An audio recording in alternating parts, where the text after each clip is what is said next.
Olá, estamos de volta em nosso quarto dia de sabatina com os candidatos nas eleições 2022. Tantos os candidatos a deputado estadual, federal e também um candidato ao Senado. Sempre em nome, da ACID, Associação Comercial e Industrial de Divinópolis, e também OAB, que nos apoia neste momento democrático. Conosco hoje, o candidato Leonardo Antônio. Seja muito bem-vindo. Leonardo Antônio, 30 segundos para a sua apresentação, por favor. Obrigado, Gisele. Agradeço sinceramente todos aqui do Jornal Agora pela oportunidade. Aproveito também para desejar boa sorte para todos os candidatos da nossa cidade e região. E dizer que tem espaço para todos e que o melhor vença. Ou que os melhores vençam, né, Gisele? Então, só para explicar para quem está nos acompanhando, a gente tem uma audiência bem todos os dias. Quem não teve oportunidade de assistir aos anteriores, que no primeiro momento a gente faz as perguntas elaboradas pelo Jornal Agora, e no segundo momento a gente sorteia as perguntas que foram enviadas à nossa redação pelas instituições de ensino superior, pelas entidades representativas e também pelos internautas, os seguidores do Agora. A gente começa então já essa nossa primeira etapa, no momento das nossas perguntas. Já vou fazer para você a primeira pergunta. Perfeito. Leonardo. Você não foi eleito quando concorreu para vereador em 2020, porque 2 anos depois tenta uma vaga para um cargo bem mais difícil. Exatamente. Primeiro porque o desafio é o que move o homem, né? Pelo menos deveria ser. Segundo, em números de votos, eu tive muito mais votos do que muitos que foram eleitos. Então, naturalmente, isso nos dá a possibilidade também de disputar o pleito, né? Nós temos a oportunidade realmente de competir, já que o espaço é democrático, como eu bem disse, em números de votos nas eleições aqui municipais para Divinópolis, nós tivemos bem mais votos que muitos que ali estão hoje. Então, é basicamente por isso, o desafio e principalmente pelo convite do governador Romeu Zema, um governador que tem feito um papel excelente para o nosso estado, e um convite do governador é um pedido que eu tenho certeza que seria inegável, né, da minha parte. Ok, respondida a primeira pergunta, vamos passar automaticamente para a segunda. Você declara apoiar fielmente Romeu Zema, como você acabou de falar, e que recebeu um convite. Como avalia as críticas que ele recebeu após não conceder os reajustes solicitados, né, pela educação, saúde e segurança? Houve até uma movimentação grande neste ano, você lembra bem. Exato. Sim, de fato, eu sou leal aos meus princípios. Estou com o governador Romeu Zema antes, de fato, dele ter 1% nas pesquisas, por isso não estou aproveitando de nenhuma onda. Nós já acreditávamos no trabalho do governador, sabíamos do potencial dele. Ele pegou uma loja da rede e transformou em 450 outras lojas. Então, nós precisamos de políticos políticos que sabem, de fato, multiplicar e não dividir, como nós temos visto por aí. E, sinceramente, todo esse esforço que nós faremos, nós, de fato, seguiremos nessa movimentação de apoiar o governador e, de fato, de estar com ele até o fim. Ok. Se eleito, como pretende articular na Assembleia Legislativa caso o candidato que você não apoia seja eleito para governador? Uma grande diferença da política que nós fazemos é a política do diálogo. A nossa política não é da gritaria, a nossa política não é da ofensa e, naturalmente, isso nos permite dialogar com todas as pessoas, permite abertamente ouvir o que a população precisa e levar para as nossas lideranças, mesmo que essa liderança não seja a qual nós acreditamos ser. E tudo indica que será. Por isso, nós estamos de coração aberto, de peito aberto para enfrentar os desafios que o cargo exige. Ok. Seu partido, o Novo, elegeu apenas 7 deputados estaduais em todo o Brasil nas últimas eleições. Isso te preocupa? De forma alguma. O Partido Novo, sem a presença, né, do governador em 2018, mesmo assim nós conseguimos eleger 3 deputados estaduais, um governador e vários deputados federais. Portanto, agora, com a popularidade de mais de 60% do governador, a gente acredita que, sinceramente, nós faremos mais do que o dobro dessa bancada. Por isso, a gente conta com o apoio de todos os mineiros para abrir as nossas portas das nossas cidades. Ok, dados do Tribunal Superior Eleitoral mostram que você tem mais de 500 mil em patrimônio declarados. Mesmo assim, recebeu recursos do seu partido. Exato.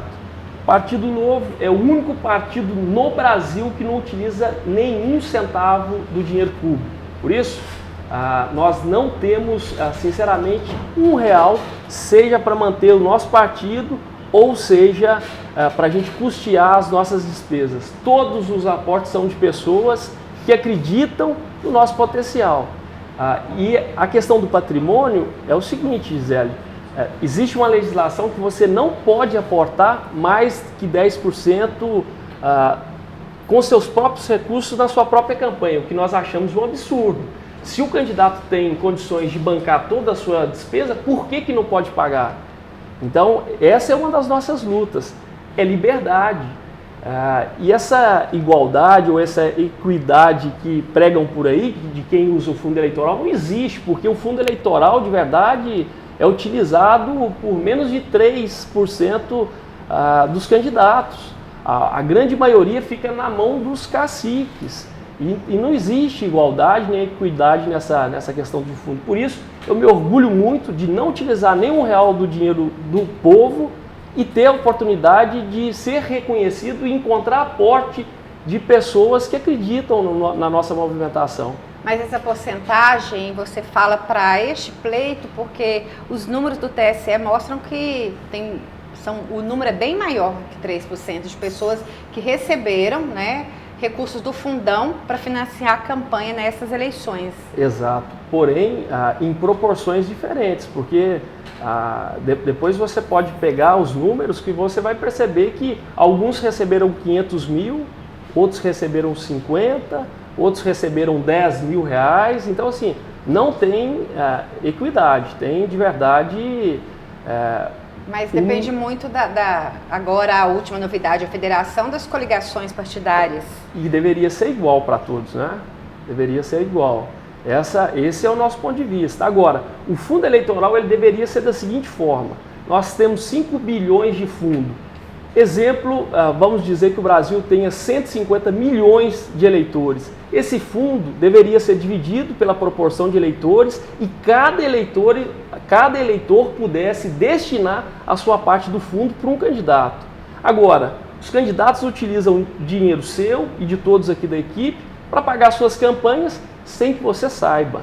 Eu acredito que seria mais honesto com a população se a população pudesse destinar a parte dela do fundo para o candidato que ela quisesse. Seja um candidato de direita, seja um candidato de centro, de esquerda, enfim, para qual de fato o eleitor tivesse maior afinidade.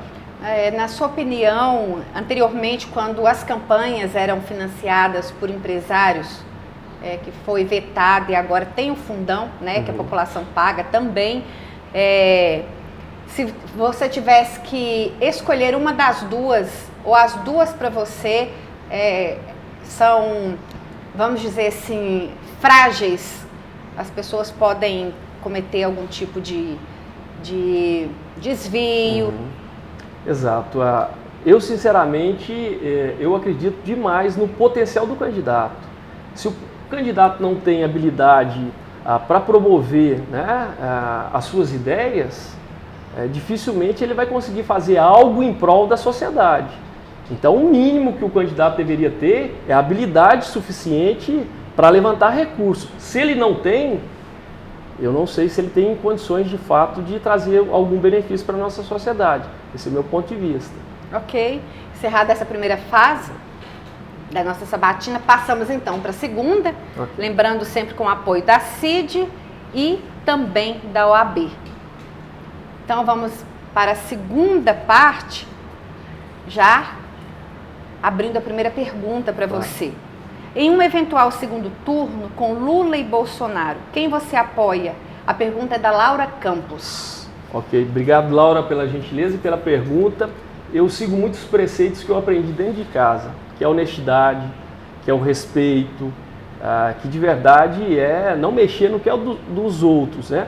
O Lula mexeu no bolso de todos nós. Então, sinceramente, eu não apoio nenhum condenado e nenhum tipo de candidato que tenha a sua reputação manchada. Por isso, sem sombra de dúvidas, jamais eu apoiaria o Lula e com toda certeza apoio o Bolsonaro. Ok. Mais uma pergunta. Se eleito, quais áreas o candidato vai priorizar na destinação das suas emendas? A pergunta é da Bárbara Lemos. Obrigado, Bárbara. Emendas, de fato, eu acredito e penso, eu particularmente, embora eu sei que muitas vezes os municípios, eles necessitam de fato de emendas, porém, eu acredito que é um valor muito baixo para um município esperar.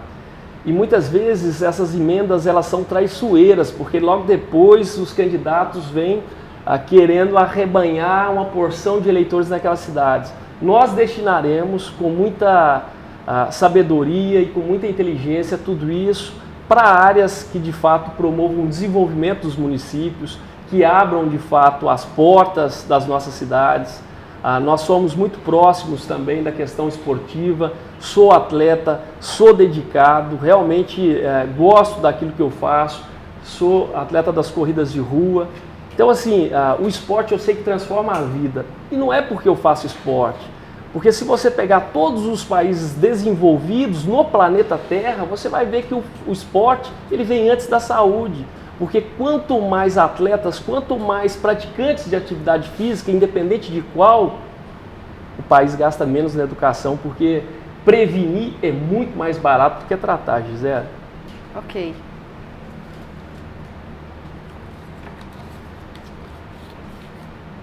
Ativistas estão promovendo a Marcha da Maconha em Divinópolis. Qual a sua opinião sobre isso? É a pergunta do Pedro Martins. Certo. É uma questão que a gente observa que tem muito engajamento de uma certa ala, né, da nossa sociedade, mas eu acredito que a política ela foi constituída ou criada para de fato a gente resolver problemas que nós temos em sociedade, né? Problemas no qual a gente tem em comum. Agora, tem alguns tipos de assuntos e alguns tipos de temas que eu acredito que fica na particularidade de cada indivíduo. Eu sei que, de fato, é um ilícito, né? O tipo de uso de qualquer erva que, de fato, promova algum ganho ou algum tipo de alucinação. Até então, eu não tenho nenhum ponto de vista, mas, sinceramente, eu particularmente não tenho qualquer tipo de proximidade com esse tipo de associação, porque eu acredito que já tem outras pessoas defendendo a causa e não cabe a mim entrar nesse mérito. Ok.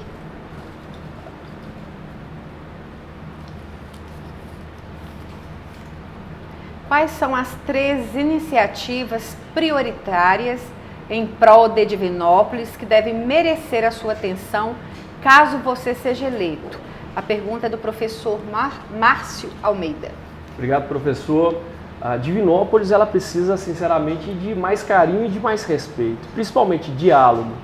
Divinópolis, nos últimos 20 anos, tem fechado suas portas. Nós percebemos que no horizonte econômico, nos últimos 20 anos, nós perdemos muitas boas e grandes empresas, né? Seja do setor da indústria, seja do setor da confecção, enfim. Então, Divinópolis ela merece sim abrir as portas para o desenvolvimento, para o progresso, ter um diálogo pleno com o governo do estado e um diálogo maduro.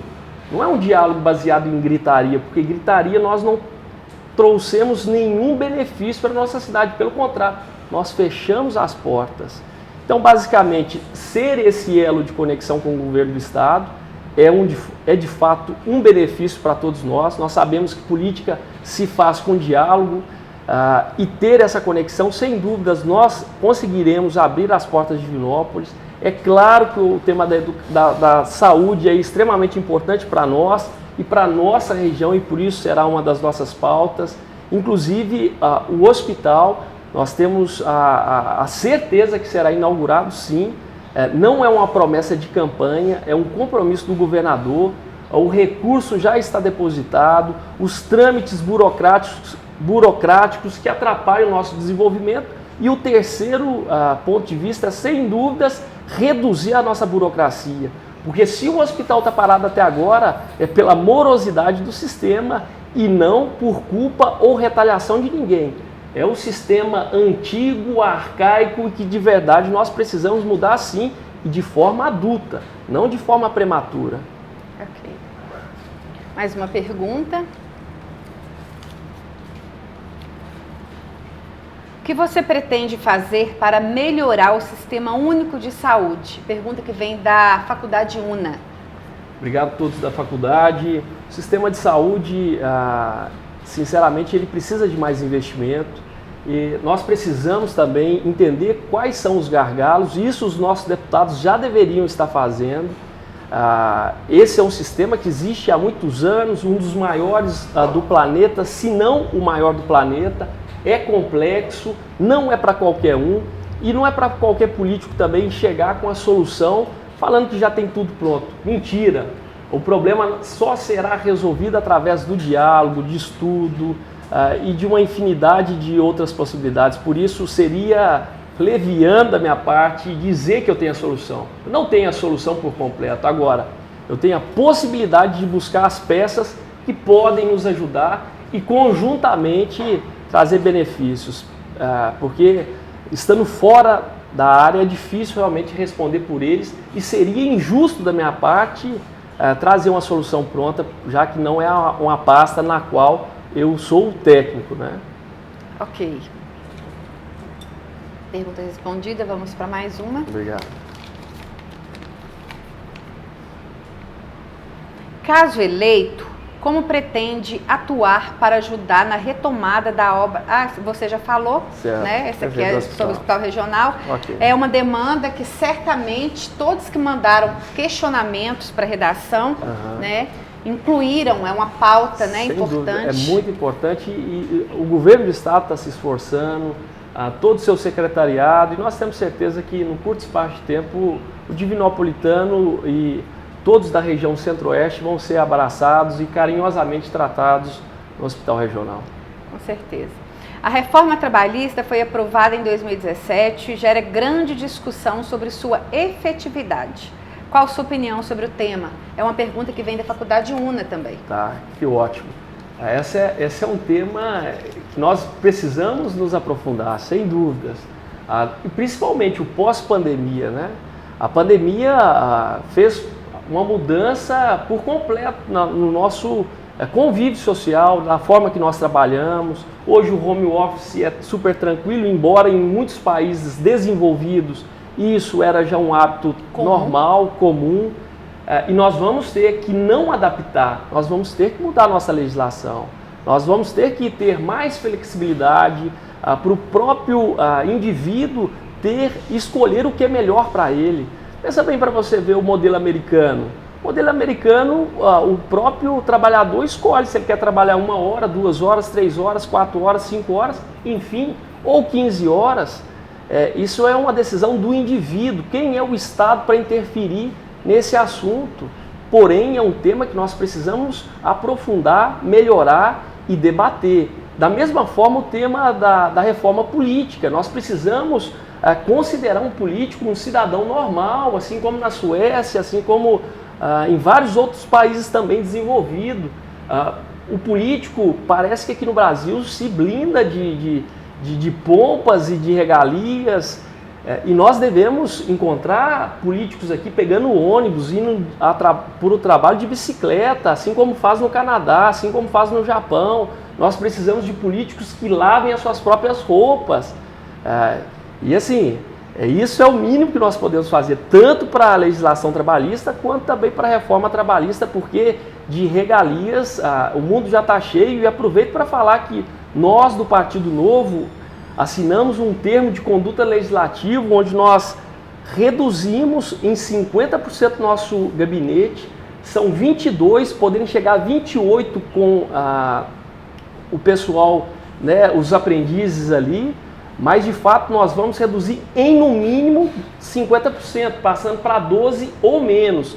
E também nós assinamos um termo onde nós abrimos mão do auxílio moradia, do auxílio paletó e de todo tipo de regalia. Agora, tem muitos políticos por aí que falam que abriu mão do fundão, mas os seus partidos utilizam e também repassam para eles. Agora eu quero ver fazer isso, cortar exatamente e ter o compromisso com o povo de não usar nada que de verdade dê esse sentimento de palácio ou de reinado. Candidato Leonardo Antônio, o tempo passa muito rápido, você tem 30 segundos para as suas considerações finais. Agradecer, Gisele, todos da equipe do Jornal Agora, pela fraternidade, pela recepção. Convidar também aquelas pessoas que estão insatisfeitas com a política atual para conhecer a política do Partido Novo. Estou aqui a pedido do nosso governador Romeu Zema, e quem está com Zema está com Léo. Obrigado, viu, Gisele? Ok, boa sorte para você.